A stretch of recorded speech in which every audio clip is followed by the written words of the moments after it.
Solamente indígenas y españoles.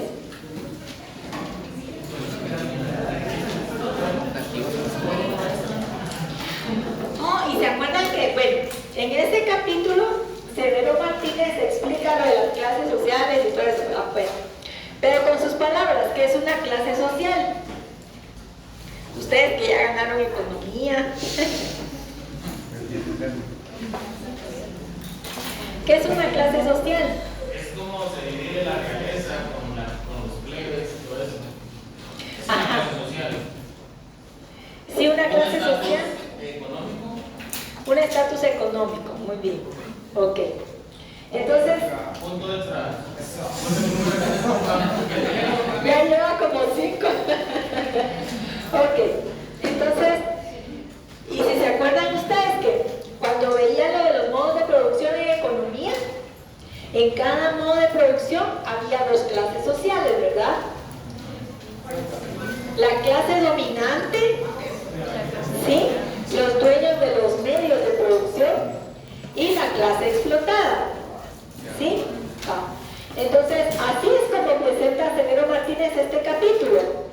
Entonces, para él, el grupo explotado, obviamente los indígenas y los españoles, como clase dominante, ¿sí? Bueno, vamos con la segunda pregunta. Acá ahora sí con el compañero, ¿su nombre? Daniel. ¿Qué son las leyes nuevas y cuál fue su finalidad? Las leyes fueron un conjunto de leyes que se promulgaron como resultado de la disputa que se planteaba entre los conquistadores y la monarquía. La finalidad de las leyes nuevas fueron esencialmente destruir las relaciones de producción esclavista que había en el momento. Gracias, compañero, muy bien, ¿verdad? Entonces, ¿se acuerdan ustedes que a raíz de las quejas, las protestas de los religiosos, el rey emite las leyes nuevas, ¿verdad? En las que prohíbe que los indígenas sean esclavos? Porque pues, debido a tanta explotación, muchos indígenas estaban muriendo y muchos abusos, porque los españoles hasta los exportaban, pues, ¿sí? Entonces había un montón de abusos en contra de ellos, la población disminuyó y por eso era necesario proteger, porque bueno, ¿quién iba a trabajar la tierra? ¿Sí? Bueno. Entonces, a raíz de las leyes nuevas, empiezan a llegar a América otro tipo de población, porque dijeron, bueno, que no sean esclavos los indígenas, pero entonces traigamos esclavos de África, ¿sí? Traigamos esclavos de África porque se necesitan para ciertas tareas, ¿verdad? Como las de los ingenios, las salinas, en la costa y otro tipo de actividades, ¿verdad? En las fincas, en fin. Bueno, la siguiente pregunta, ¿quién nos lee la compañera? Dice, señalen los 4 grupos que conformaban la estructura social y colonial posterior a las leyes nuevas. Serían los criollos, la burocracia española, los indios y hasta abajo los negros, ¿verdad?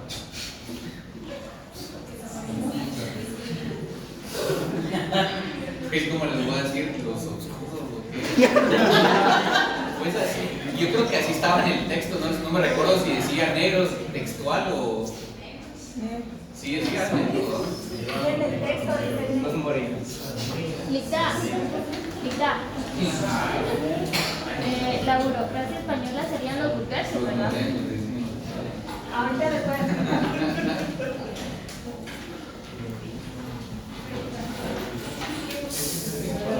Una pirámide invertida.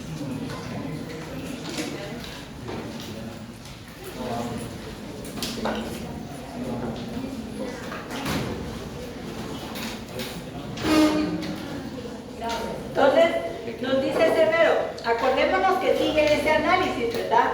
De clase dominante y clase explotada, ¿sí? Solo que nos dice, la clase dominante ya para esta época se va a dividir en 2 grupos. Los burócratas son la burocracia, ¿sí?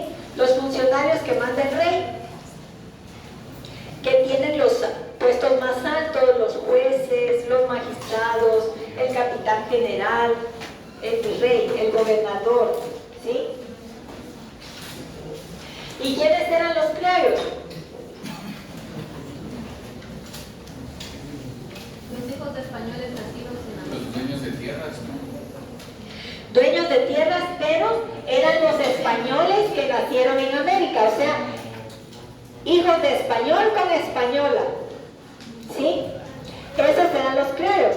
Y entonces herederos de los conquistadores, grandes hacendados, y que se fueron convirtiendo también en grandes comerciantes, ¿verdad?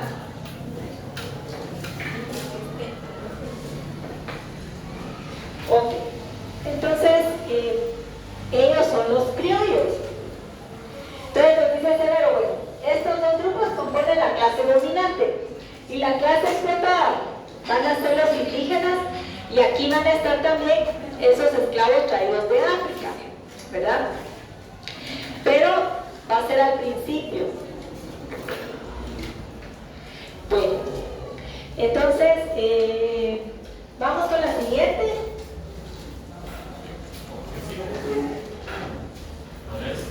La número 4 nos tocaría, ¿verdad? Esta que acabamos de leer tiene 3 incisos, A, B y C. O nos pasamos a la 4. A ver, ¿cuál es el primer inciso? Porque dice A, composición del grupo dominante y sus características. La B dice características de indios como clase explotada. Y después dice características de negros como clase explotada. Ah, ok, ok. Es la explicación de cada uno de acá. Sí, pues es que yo les expliqué, ¿verdad? Gracias. Bueno. ¿O alguna duda que tengamos sobre estos grupos? Bueno, entonces vamos a la número 4. ¿Quién nos hace el favor de leer la número 4? Características de las capas medias urbanas que explique cada uno. 2 puntos. Ok. Entonces, solo permítame. Fíjense que Severo Martínez dice, bueno, estas son las clases sociales, pero hubo mestizaje. ¿Quiénes son los mestizos?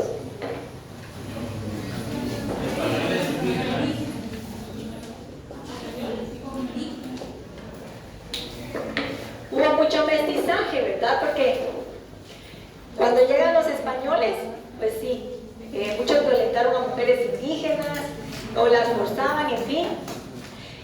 Entonces, fíjense que empezaron a haber clasificaciones de los mestizos. O sea, mestizos se llama a todos los que eran hijo español con indígena, indígena con negro, negro con español, en fin, ¿sí? Así. Pero les empezaron a poner diferentes nombres. Por ejemplo, español. Y eso quedaba en la partida de nacimiento, que la sentaban en las iglesias, ¿verdad? Entonces,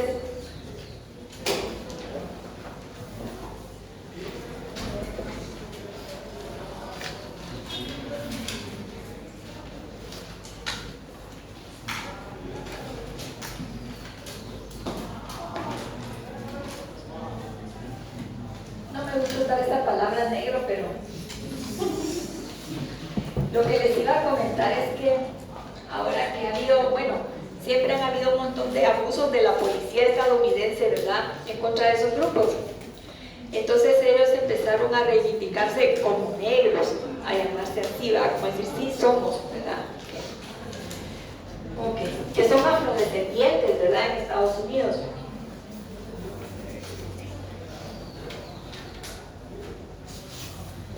Ya, eso es sambo. Ay, sí, ¿verdad? Mulato es el español, ¿verdad? Cierto, cierto. Gracias.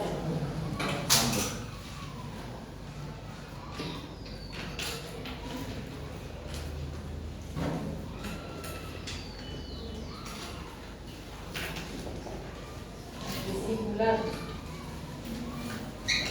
Entonces, van a surgir muchas clasificaciones, ¿sí? Y por eso, ahí les voy a compartir una canción que se llama la canción de las castas, que así se les llamaba también a los mestizos. Porque todas esas clasificaciones, imagínense, imagínense que hasta en su fe de edad tenía que venir que era usted, si era zambo, si era mulato, si era salto atrás, tentempié, no sé qué, un montón de clasificaciones que hicieron ellos, que ahí les voy a mostrar un cuadro. Entonces, solo para justificar discriminación y todo. Bueno, ok. Entonces, todos estos mestizos pasaron a formar las clases, las capas medias. Ahí Severo Martínez le llama capas medias, que es lo que diríamos actualmente clase media, ¿sí? Entonces, esos son los que van a aparecer acá. ¿Qué dice? A ver, compañera, ahora sí leamos las. Yo no sé si las compañeras son de aquí. Bueno. Bájale puntos si me lo da a mí. Bueno, entonces vamos a encontrar capas medias en el campo y capas en la ciudad. Clases medias urbanas, no basadas en riqueza por la posición social intermedia. Pero ¿cuáles son los grupos? A ver. Grupo. Sí, porque hay varias capas. En la ciudad está La plebe, la capa artesanal, la capa media alta urbana y la capa baja media baja, ¿no? Media alta urbana.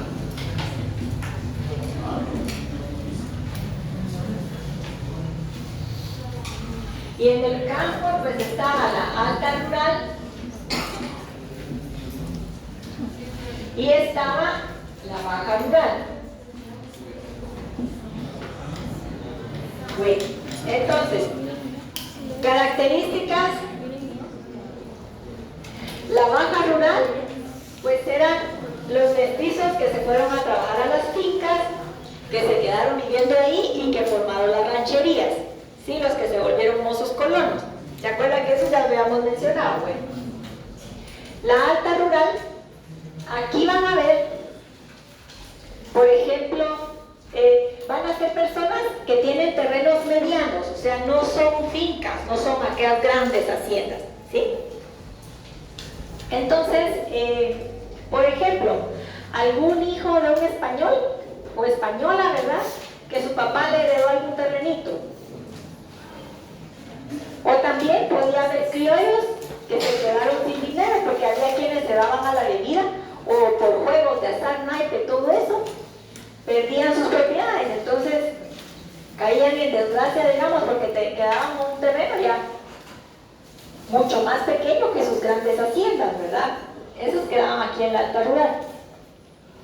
Y también hay un grupo, si vemos ahí también Severo menciona un grupo de indígenas adinerados. ¿Sí vieron eso? Entonces,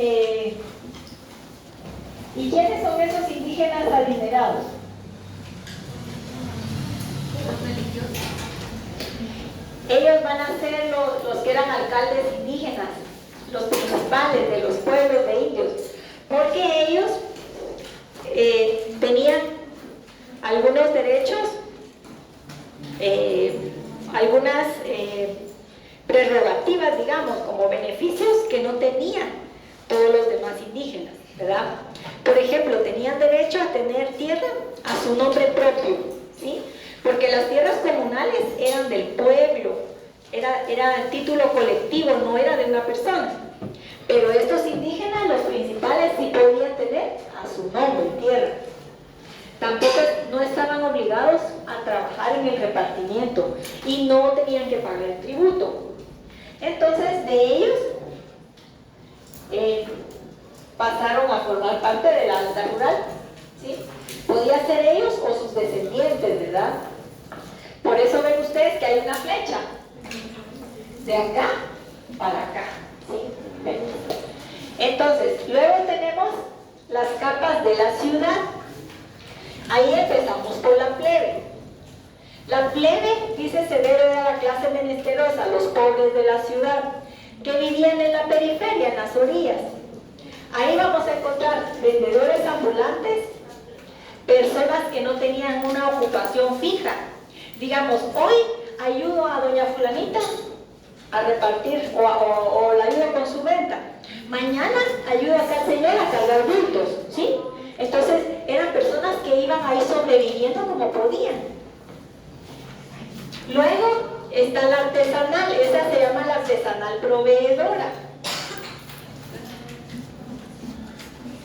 ¿Quiénes son los artesanos?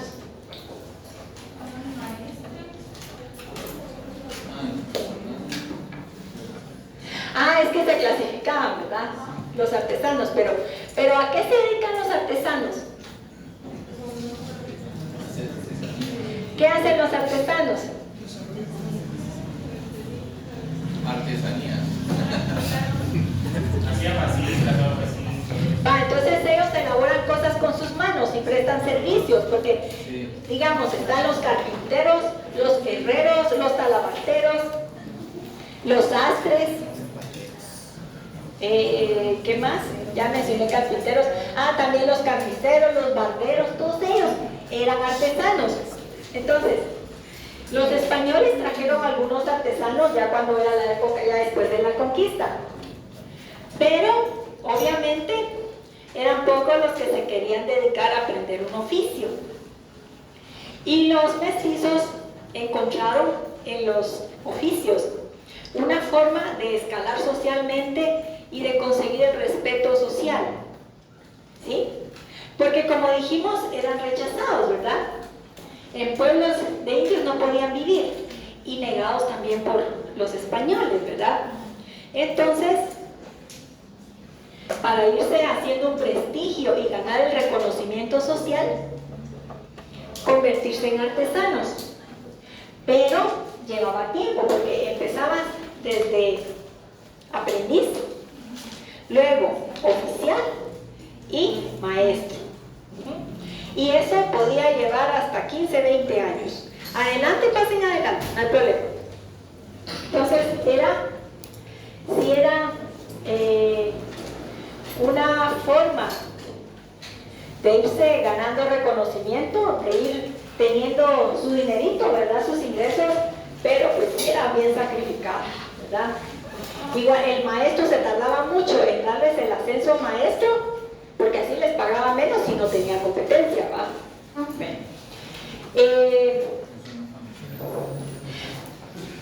Hay una novela de José Milla que se llama Memorias de un abogado, que habla de esto del artesanal, ¿verdad?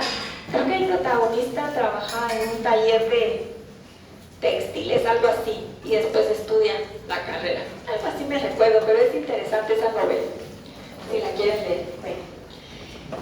Y luego está la media alta urbana. En la alta urbana estaban aquellos mestizos que con el apoyo, digamos, de su papá, su mamá, si tenía influencia, si era criollo o español, en fin, habían podido estudiar una carrera en la universidad. En esa época solo se podía médico, abogado, cura o militar, ¿verdad? Ya dentro de las fuerzas, digamos, de la milicia. Pequeños comerciantes, ¿sí? Entonces, aquí vamos a encontrar un grupo de mestizos que van a hacer una preparación, van a tener una preparación académica e intelectual superior, y que entonces ellos van a tener una participación bien importante cuando fue la independencia, ¿verdad? Ellos se van a reunir, a discutir acerca de la necesidad de un cambio, ¿sí? Del desarrollo nacional. Por ejemplo, ahí va a estar don Pedro Molina, ¿verdad? Entonces van a haber varios de estos personajes que van a estar inmersos, que van a pertenecer a esta capa alta urbana, ¿verdad? Y que van a tener una importante participación. No sé si tengamos alguna duda sobre esto. ¿Comentario? Bueno, ok. Entonces, voy a borrar. Solo les quiero comentar. Pero no se van a creer mucho, ¿verdad? Ya les subí notas, pero yo los quiero felicitar porque de mis secciones ustedes fueron la mejor sección. Entonces, son aplicadas. Pero yo saqué 5.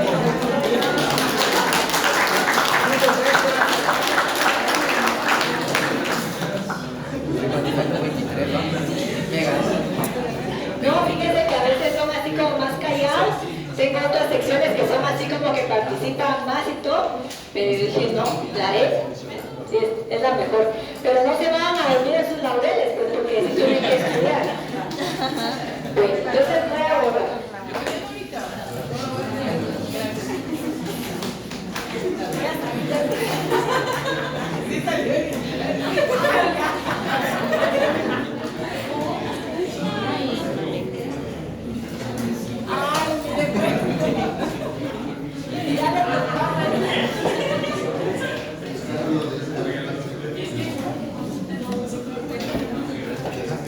Ah, cállate.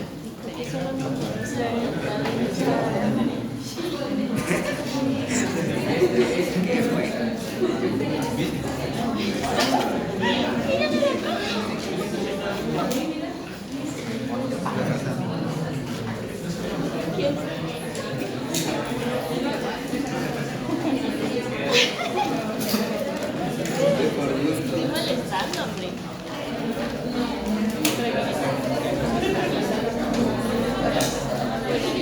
Dios. Estas se miran muy buenas como para mí.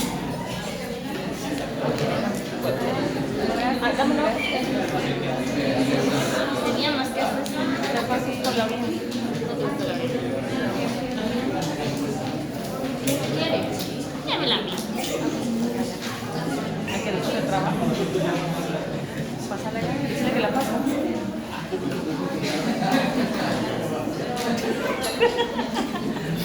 No le va a dar. ¿Cuánto quedas allá? Pásale, sí.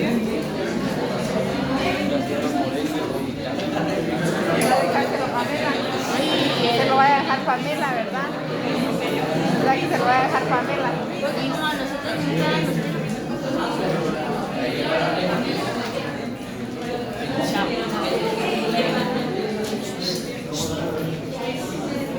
Luis.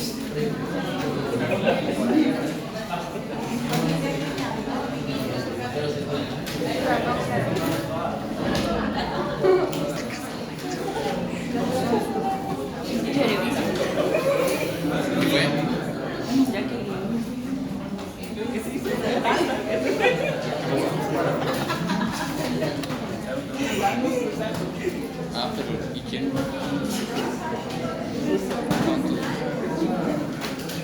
No entiendo. Ah, gracias.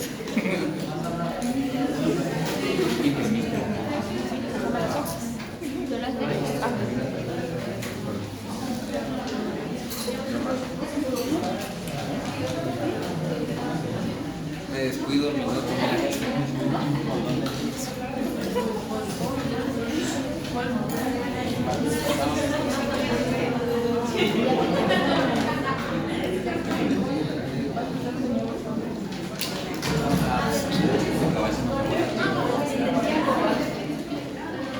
recuerdan que todavía me está dando la vida.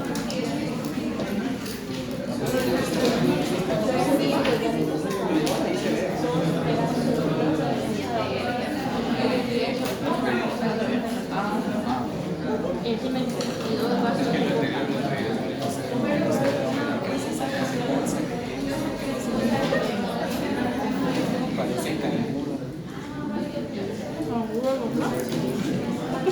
Que no me sé los nombres todavía.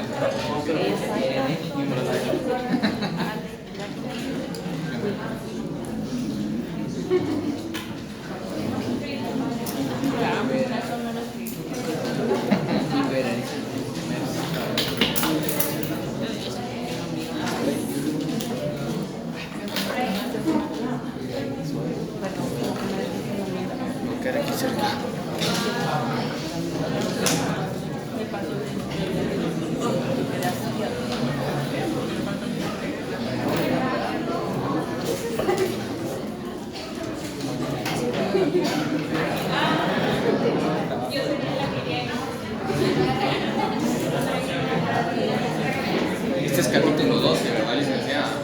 La independencia.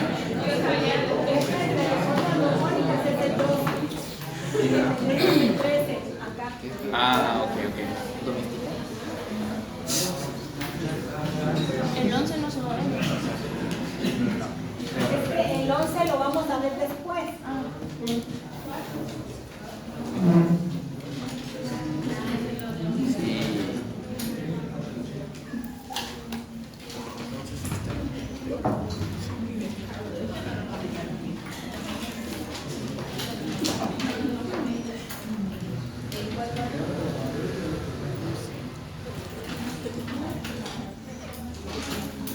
Intendencias.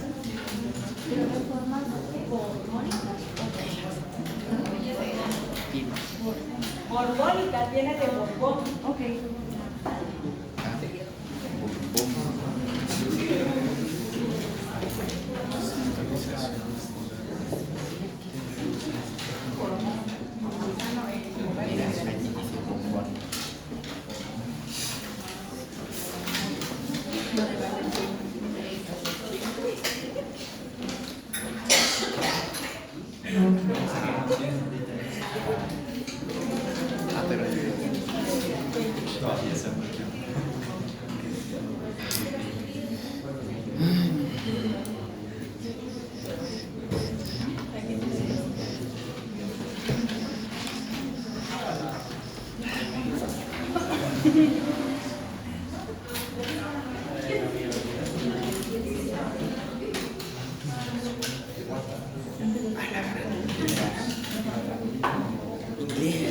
Inglés.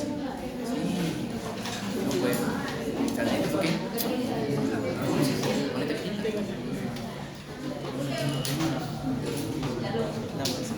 Está fácil.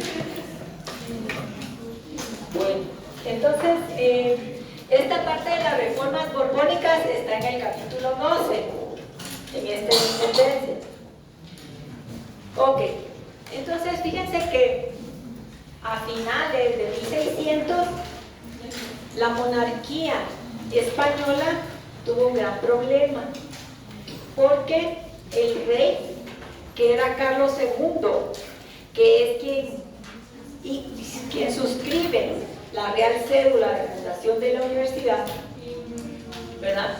Por eso llevamos ese nombre, ¿verdad? ¿Sí? No podía tener hijos, ¿sí? Y como ustedes saben, pues los reyes heredaban la corona a sus hijos, ¿no? Al primogénito. Carlos II era muy enfermo por la misma situación que entre la realeza se casaban entre familia. Precisamente el papá de él se casó con una de sus sobrinas, o sea, hija de su hermana.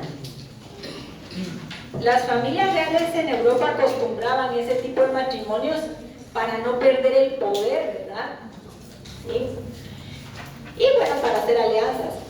Entonces, como consecuencia de esas uniones entre familiares, se cree que por eso Carlos II estaba muy enfermo. Eso incluyó que tenía un síndrome que se llamaba Klinefelter y le decían el hechizado. Como la gente en esa época todo pensaba que era brujería, hechizos o cosas así, ¿verdad? Y bueno, él había designado un heredero, su sobrino nieto, pero resulta que ese sobrino nieto muere. Entonces acuden a otro que también era su sobrino nieto, pero porque era nieto de una de sus hermanas, pero era de otra familia, de los Borbón. La familia de Carlos II era la casa de los Habsburgo, pero como ya no pudo nombrar como sucesor algún familiar de esa casa, en su testamento, o sea, él estaba muy enfermo. Entonces, se decide por un chico que era nieto, bueno, su sobrino nieto, ¿verdad? Felipe d'Anjou, que era un francés de la casa de los Borbón. Hubo una guerra por la sucesión, porque un montón de intrigas, ¿verdad? Que no, que porque es un rey francés, que no lo queremos, en fin. Pero después de esa guerra resulta que sí, que entonces a él lo coronaron como rey y pasó a ser, es que no recuerdo si es Felipe III de Borbón, creo. Por eso la familia real de España son los Borbones, ¿verdad? Es la monarquía que todavía está. Entonces, se imaginarán ustedes, hubo cambio de administración. Y entonces, ¿qué harían ustedes si de repente los nombran? O sea, él ni siquiera conocía España, ¿verdad? No hablaba el idioma. ¿Qué harían ustedes para conocer cómo está su reino? ¿Qué hay en el reino? Porque ¿cómo van a gobernar así? ¿Qué hubieran hecho ustedes? Tenía que salir, hablar con la gente, vivir entre ellos. Convivir con las personas, conocer, dice el compañero, muy bien. ¿Qué más?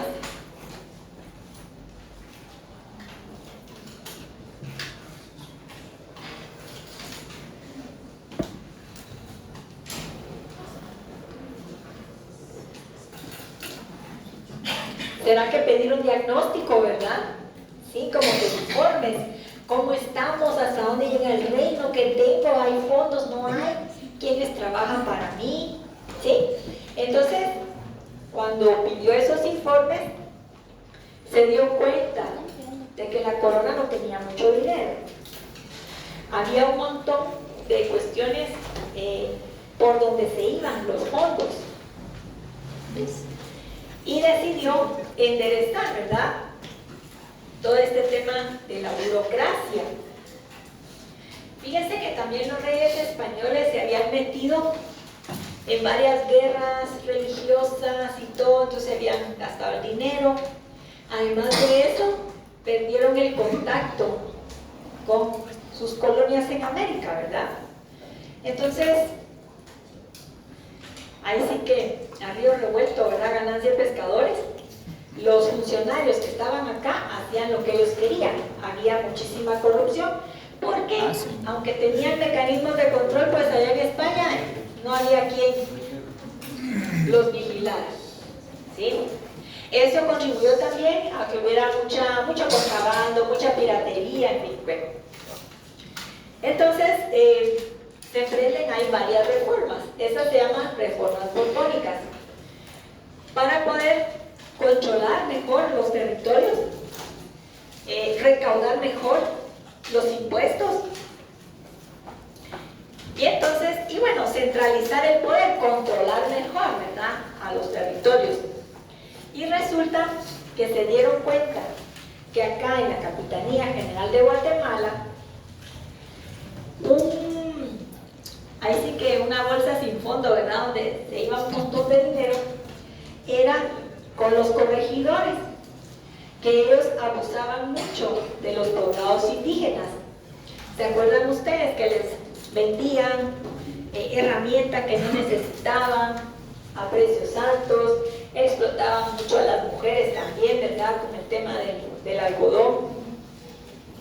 Y decide, además de esto, también resulta que en la capital del reino, que era Guatemala, los criollos capitalinos habían aprovechado bastante esa situación de ser capital y entonces eran los que tenían los contactos con las casas comerciales, con las empresas, ¿verdad?, allá en España.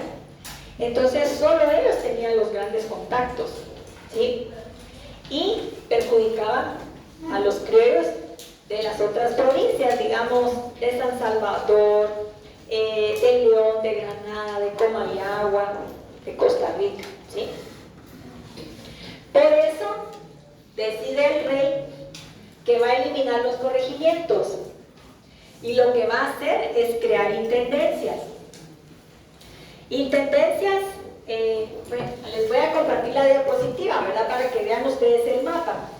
Prácticamente, este tema de crear intendencias era que creaban, además de la capital, otras unidades que tenían su propio jefe, que era un intendente, que tenía contacto directo con la corona.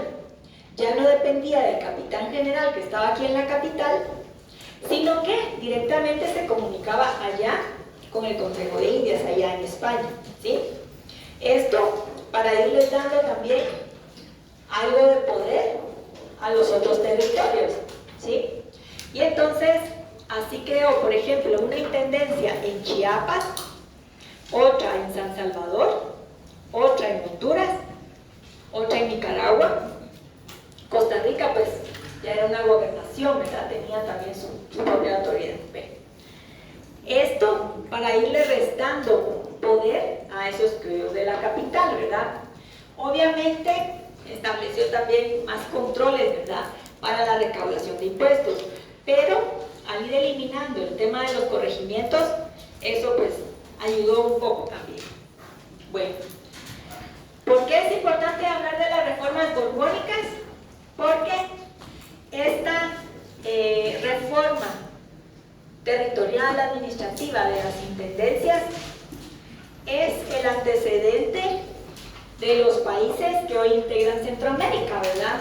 Porque eso les fue dando poder, ¿verdad?, a cada una de esas intendencias, de esas provincias, y pues también identidad.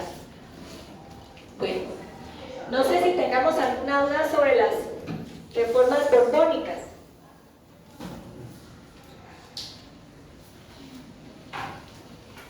Ahí estamos. Bueno. Ok. Entonces, vamos a empezar a hablar acerca de las causas externas de la independencia.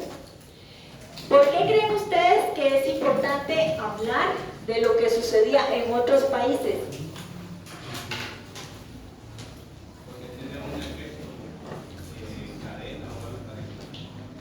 Puede tener un efecto, como dice el compañero, muy bien. Influye, ¿verdad? Ok, entonces, dentro de las ideas que impulsaron muchos movimientos y revoluciones, estuvieron, por ejemplo, las ideas del liberalismo inglés. El liberalismo inglés fue el que planteó que la persona tiene derechos que son inalienables. ¿Qué significa eso de derechos inalienables? Así es, como dice la compañera, no se le pueden quitar. Porque nace, es una persona y ya tiene derechos, es como que fuera una parte de su cuerpo, ¿sí? Ahí surge esa tendencia, ¿va?, de derechos humanos. Bueno. Luego también, dentro de la Ilustración, hubo pensadores muy importantes. Por ejemplo, Rousseau con el contrato social, ¿verdad? Que los diferentes grupos tenían que hacer un pacto de gobernabilidad, ¿no? Y ceder cada uno, ¿verdad? Se supone que ese contrato social se plasmaba en una constitución, ¿sí? Estaba, por ejemplo, Voltaire, que Voltaire hace mucho énfasis en la educación.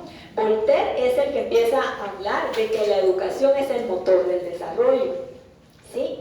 Entonces, a partir de ahí, ¿verdad?, como que la importancia de que haya una educación obligatoria.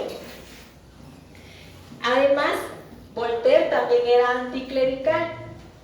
O sea que Voltaire decía, tiene que haber una separación entre iglesia y Estado. Ok, bueno, está Montesquieu, que Montesquieu hablaba de la separación de poderes.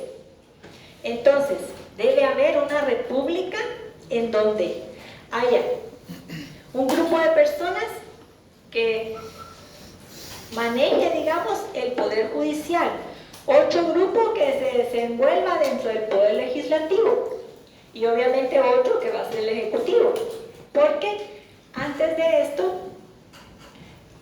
los monarcas ejercían todos los poderes, concentraban el poder. Bueno, luego vino la guerra de independencia estadounidense. La guerra de independencia gringa va a reforzar esa idea, ¿verdad?, de que las personas tenemos derechos inalienables. También del derecho a disolver gobiernos. Fíjense que esto surge, se plantea aquí en Estados Unidos. Se pueden disolver gobiernos si no responden a los intereses del pueblo. Luego viene la Revolución Francesa con sus postulados, ¿verdad?, de libertad, igualdad, fraternidad. Aquí cerca, ahí a la par de República Dominicana, fíjense que un grupo de mulatos, una buena parte de esclavos, lograron su independencia en Haití. Eso fue como en 1804. Obviamente se estaban independizando de Francia, ¿sí? Pero eso también vino a alentar mucho en América, ¿verdad?, la ilusión de que sí se podían organizar para independizarse de España. Luego también está la invasión de Napoleón Bonaparte a España. Fíjense que ¿qué sabemos sobre Napoleón Bonaparte?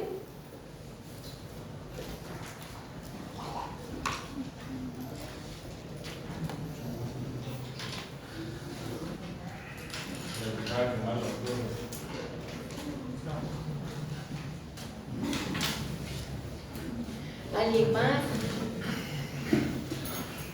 Era un militar francés, ¿verdad?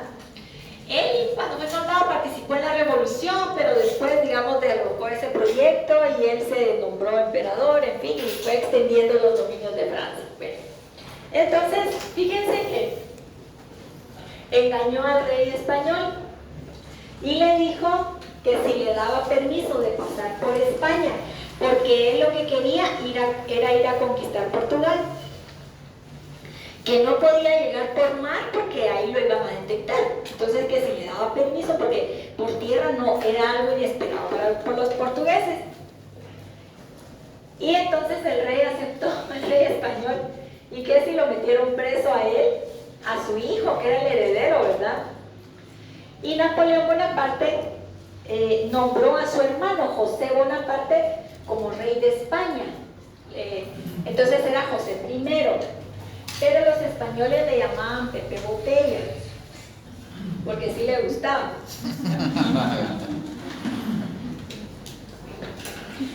Cuando se da esto de la invasión, los españoles empiezan a pelear contra los franceses. Ahí en España empieza una guerra de independencia, o sea, los españoles contra los franceses invasores, los quieren expulsar. Y fíjense que está documentado que ahí participaban no solo los hombres, digamos, combatiendo a los soldados franceses, sino que todos en la familia, porque cuando entraban los soldados franceses a algún pueblo, les aventaban desde la ventana agua hirviendo y así lo que podían, ¿verdad? Entonces, para expulsarlos. Dentro de esa etapa de la invasión, Napoleón, que se creía muy ilustrado, hizo que se redactara una constitución para otorgársela a España y a sus colonias. En esa constitución, esa es la constitución de Bayona. Por eso, cuando ustedes lean en el digesto constitucional o en los diferentes documentos, la constitución de Bayona aparece como nuestra primera constitución. Nosotros realmente no participamos así como un representante de que fuera de acá. Nombraron a un colombiano que vivía allá en España y que trabajaba en el jardín botánico, en fin. Entonces nada que ver, solo fue el requisito. Esta constitución nunca entró en vigencia, pero fíjense que les dio ejemplo y les dio ideas a los españoles. Entonces ellos dijeron, bueno, nosotros no reconocemos esa constitución espuria del invasor, pero entonces ellos empezaron a organizarse y convocaron a cortes. Ustedes van a ver que en el libro y en otros documentos se habla de las cortes de Cádiz. En esa época se le decía cortes a la Asamblea Constituyente, ¿sí? Entonces, y mandaron a invitar a la Capitanía de Guatemala. Representante de nosotros fue don Antonio Larrazábal, que era un religioso, trabajaba ahí con el arzobispo. Él llevó documentos con las propuestas de acá. Obviamente de los criollos, ¿verdad? Y así, pero por lo menos tenía esa participación. Por cierto, ¿conocen la San Martín que está en la zona 1? La que está sobre la Sexta. Esa era la casa de Antonio Larrazábal, que fue nuestro representante ahí en Cádiz. Esa era la casa Larrazábal. Ok. Entonces, y sí hubo una discusión y todo sobre la Constitución, y se aprueba la Constitución de Cádiz. Esta Constitución es conocida como la Constitución de 1812, o también se conoce como la PEPA, ¿sí? En los textos vamos a encontrar que los españoles a todo le ponían apodo, como que parte de eso nos quedó, ¿verdad? Yo siento que es así. Voy a borrar.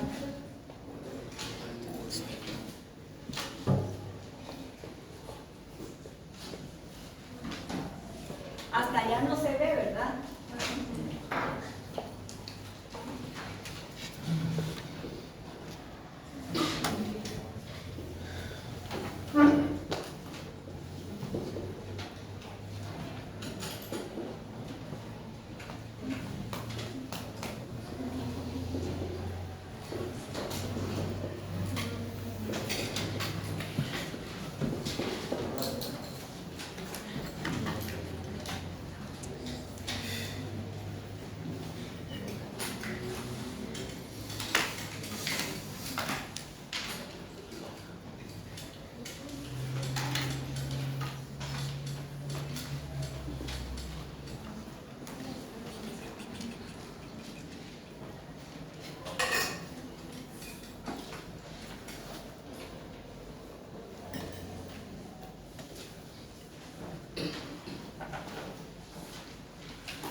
Ok, entonces como les comentaba, esta Constitución de Cádiz, la redacción y todo el trabajo fue muy participativo, ¿verdad?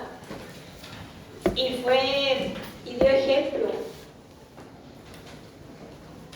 porque para los habitantes de este lado, ¿verdad?, de estas colonias, decir, bueno, es que sí tenemos derechos. Ay, me faltó, a ver, acá.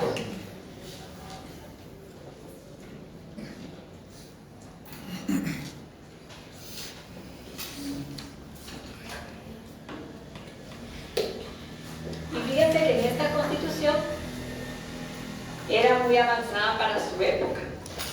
Por ejemplo, se aprobó que la soberanía viene del pueblo. O sea, hasta entonces había pensadores que lo habían planteado, ¿sí? Pero estaba en ideas. Pero acá, la primera vez que para España, ¿verdad?, y para nosotros, se reconocía esto. Es decir, el poder viene del pueblo y lo delega en su monarca, ¿verdad?, en su gobernante. Esto era algo que, digamos, cambiaba la perspectiva, ¿verdad? Como estaba dando un viraje más democrático, ¿verdad? Luego también eliminó los tributos. ¿Qué era el tributo? ¿Qué impuesto era el tributo? ¿Quién pagaba el tributo?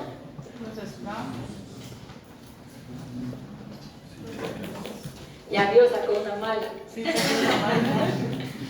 ¿Quiénes pagaban el tributo? Ese impuesto que se llamaba tributo. Los indígenas. Los indios.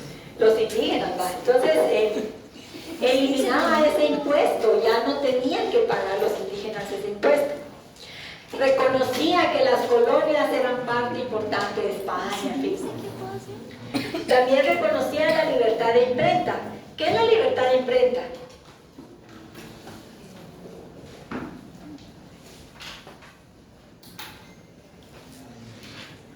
Ahí hay compañero. Usted, que viene también de naranja. Como libertad de expresión. Sí, libertad de expresión. Entonces, a raíz de esto empezaron después a surgir en América los periódicos, ¿verdad? Ok. Y también reconocía el derecho a tener diputados provinciales, o sea que después de esas cortes, en Guatemala, en la capitanía, nos dieron derecho a que tuviéramos 2 diputados provinciales. Estaba el de la capital, ¿verdad?, de Guate, y también el de Nicaragua, que son los que van a aparecer en el acta de independencia. Bueno, ok. Entonces, esta constitución era muy avanzada y llevó un proceso bien importante de participación popular. Pero, fíjense, esta se aprobó en 1812. A los 2 años,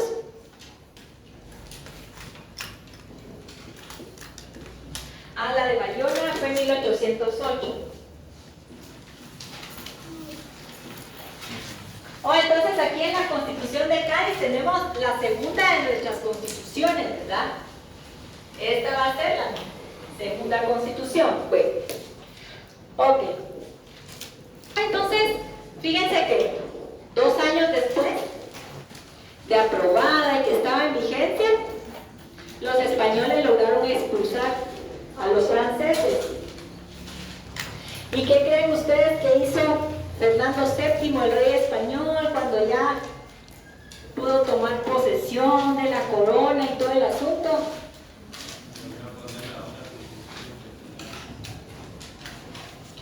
Pues más o menos, porque fíjense que les dijo muchas gracias a mi pueblo que peleó por mí, que valientes y todo el asunto, pero ¿saben qué? Esta constitución queda sin efecto. Y aquí el que manda soy yo y nada que soberanía del pueblo y que son ni mi sombrero. Entonces, así, imagínense, entonces los españoles, bien defraudados, decepcionados, ¿sí? Y pues también acá, ¿verdad? O sea, como que, ¿qué le pasa a ese rey tan retrógrada? Pues, y no solo todo lo que nos sacrificamos por él. Y entonces, resulta que deja sin efecto la Constitución, la PEP. Luego, aquí en América, pues ya habían empezado en varios territorios grupos que se querían independizar. Por ejemplo, en Sudamérica, si ustedes quieren ver, hay una serie que se llama Bolívar, que está en Netflix, que está muy interesante para ver cómo se fueron buscando esas independencias en el sur, que empezaron como en 1810. México, pues también, ¿verdad? Entonces, Fernando VII manda a llamar a sus generales para que vengan acá a América a pelear con esos insurrectos, que los derroten, que los metan al orden. Y hay un general que va a ser don Rafael del Riego. Por eso lo ponemos acá.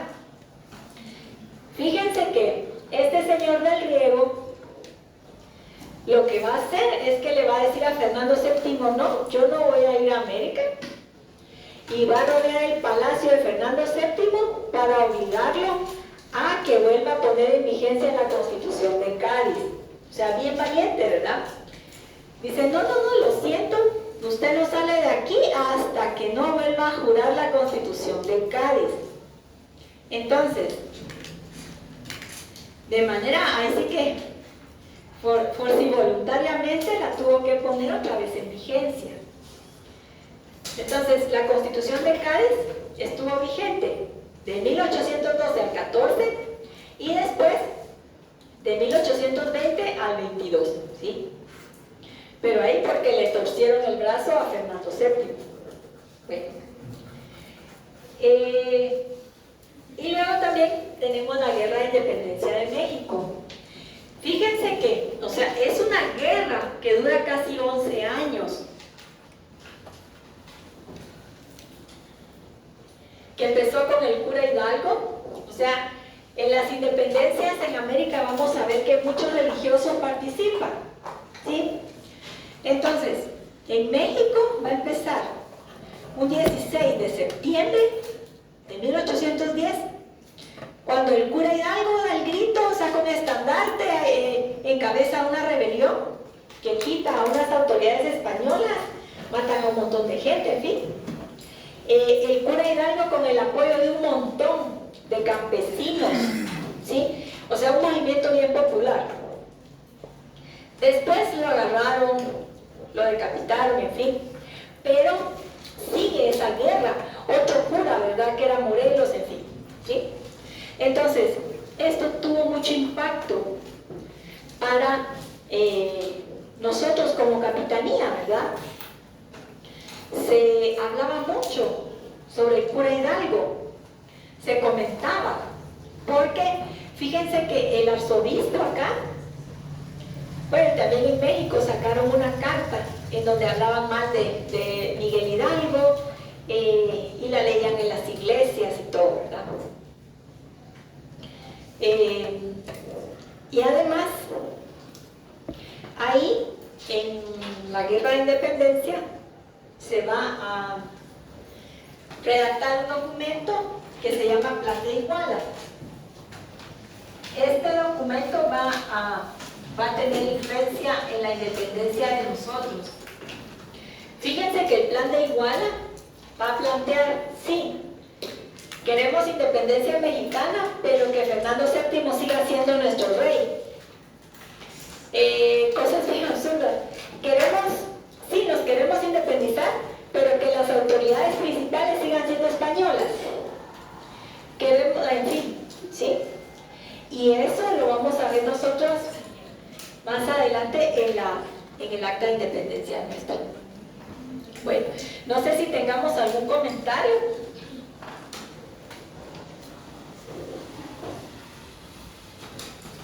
¿Alguna duda? La de Cádiz es la que tomaron como la primera. No, siempre la de Bayona. Ajá. Miren, no entró en vigencia. Y es o sea, los constitucionalistas dicen que es una constitución otorgada porque es impuesta, ¿verdad? No hubo esa participación popular que hubo en la de Cádiz. Pero es considerada la primera porque inspiró, ¿verdad? Dio la idea de que una constitución era importante. Ya vieron que como tiene su parte dogmática y no sé qué, entonces como que el espíritu de la ley y todo lo que inspira un proyecto político, ¿verdad? La estructura del Estado, los principales derechos de las personas. Entonces, a partir de la Constitución de Bayona, de ahí en adelante, España y también nosotros, aprendimos que para hacer un cambio político había que tener una constitución. Entonces, a partir de ahí, después tuvimos otras, ¿verdad?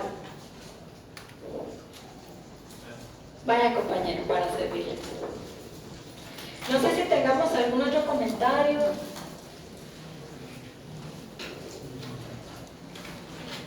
Bueno, pues miren, avanzamos un montón. Bueno, entonces aquí nos vamos a quedar. Lo que les iba a proponer con lo del laboratorio es, solo se los voy a firmar, mejor lo guardan ustedes y lo vamos a entregar juntos después, ¿verdad? Porque si no, se le puede traspapelar alguno, mejor así los vamos reuniendo en un folder, ¿verdad? ¿Qué dice, compañero? Y si le dan los puntos de una vez, dice.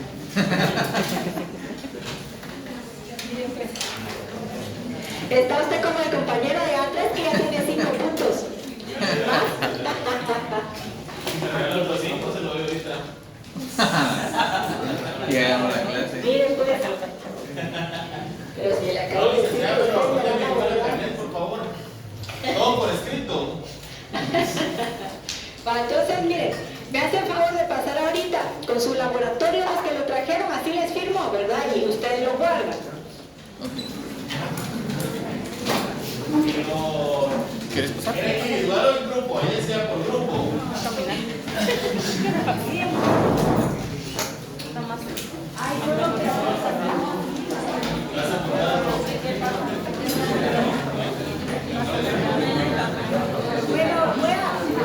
Voy a firmar uno acá.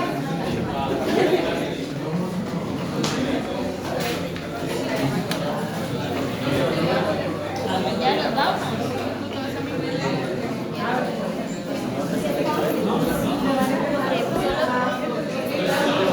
Solo que nos diga todo. Te mando a la chica.